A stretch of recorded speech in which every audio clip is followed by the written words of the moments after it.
Hey, I'm Maren Morris, and we are spotlighting some amazing female songwriters in country music. When I moved to Nashville 10 years ago, I wanted to get into rooms and kind of manifest myself writing with my heroes that are like Lori McKenna, and I was able to do all of those things over time.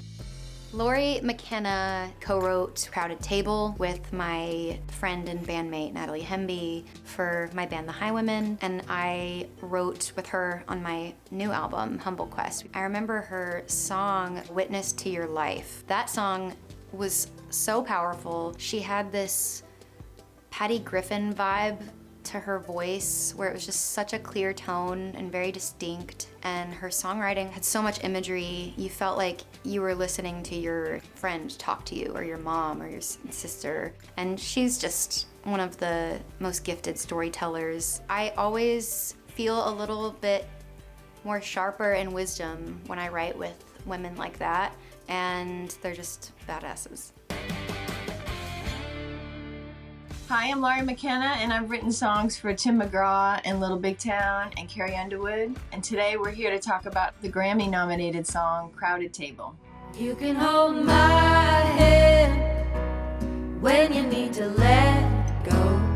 Crowded Table started with Natalie Hemby, and Natalie and I were writing together for the band The Highwomen before Natalie was a Highwoman. Like, she hadn't been part of the band yet. So we knew that Brandi Carlile, Maren Morris, and Amanda Shire were working on this band together, working with Dave Cobb as their producer, and they kind of all gave us information of what songs they were looking for. I showed up at Natalie's house, and she has this beautiful piano in her studio, and she sat down, she's like, I have this title, Crowded Table. And I was like, oh my God, I love that. I mean, obsessed with the kitchen. I love that title. Like, what? And she said, you know, like, I want a house with a crowded table. I want a house with a crowded table. I really just followed Natalie's lead. I mean, she had this in her heart. She really did before I even got there, and I was just so lucky to be part of the journey. We cried a couple of times. I remember her turning around, like spinning around in her piano seat, like, oh, and just kind of poured our hearts into it. And then I left, and she took the song a couple days later into the studio with Dave Cobb and the band. So at that point, the Highwomen are there. And then I think through all that, they, you know, kind of like sprung on her, like, you want to be a Highwomen? Like, you're in the band.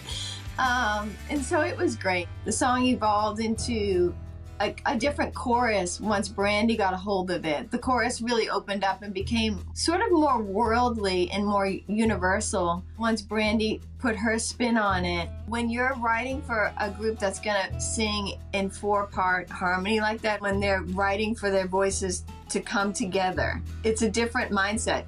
And Natalie kind of had that all figured out when we started the song. I can be a street light, showing you the way home. There was a fair bit of good time being had by all in the process of making that record.